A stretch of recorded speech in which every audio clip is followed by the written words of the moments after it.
बिस्मिल्लाहिर्रहमानिर्रहीम। अस्सलाम वालेकुम। SMC उर्दू में खुश आमदीद। नाजरीन, आज की वीडियो में हम आपको बताएंगे कि दीवार चीन क्यों बनाई गई। दीवार चीन दुनिया के अजीम तरीन अजूबों में शुमार होती है। अगरचे तकरीबन हर एक ने इसके बारे में सुन रखा है, मगर बहुत कम लोग ये जानते हैं कि ये अजीम दीवार किसने तामीर की और क्यों तामीर की। ज़माना क़बल अस मसीह में चीन छोटी छोटी रियासतों में बटा हुआ था और इन रियासतों ने अपनी अपनी सरहदों की हिफाजत के लिए बड़ी बड़ी दीवारें तामीर कर रखी थीं।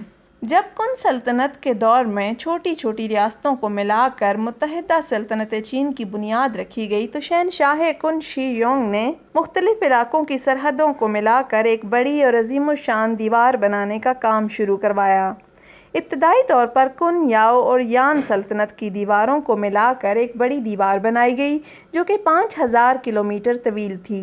इसके बाद अगले 2000 साल के दौरान मुख्तलिफ शहनशाहों के अहद में इस दीवार की मजबूती और लंबाई में इजाफा होता गया।